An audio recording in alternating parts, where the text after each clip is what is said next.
বন্ধুরা চলে আসলাম আজকে একটু সবুজের মাঝে। কি সুন্দর গাছপালা, অন্যান্য প্রকৃতির জিনিস রয়েছে, মন্দিরও রয়েছে। আস্তে আস্তে আপনারা দেখতে থাকুন।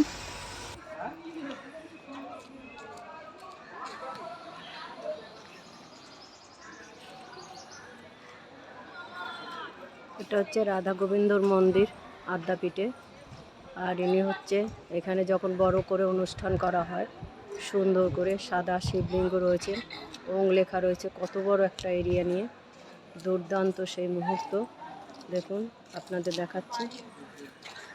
এই দেখুন আদ্যাপীঠের মন্দির পেছনটায়, এই যে কত সুন্দর সেই মুহূর্তটা দেখুন, কি সুন্দর দেখাচ্ছে। একদম শিবলিঙ্গর সামনে যে জল বের হয় শিবলিঙ্গ থেকে, সেই জায়গাটা কত সুন্দর, অপূর্ব মুহূর্ত।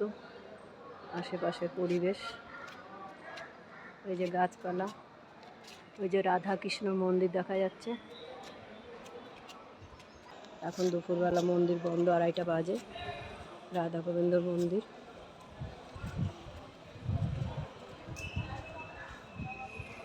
এই যে আদ্যাপীঠের চূড়া পেছন থেকে দেখাচ্ছি, দেখুন কি সুন্দর, গাছে গাছে পাখি ডাকছে।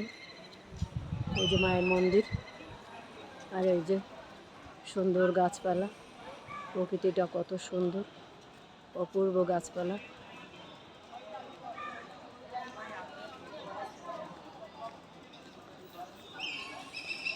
সুন্দর ডিজাইন, এই যে রাস্তা, দেখুন সবুজে সবুজ ভরা। এটা হচ্ছে মায়ের পেছনের অংশ।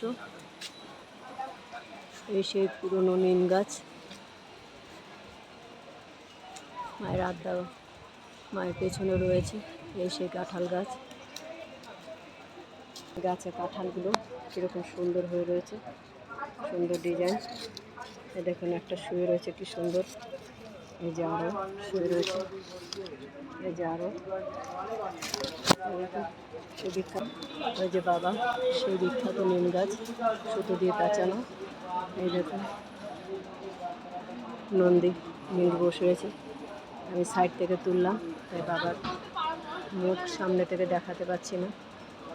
দেখুন কি সুন্দর।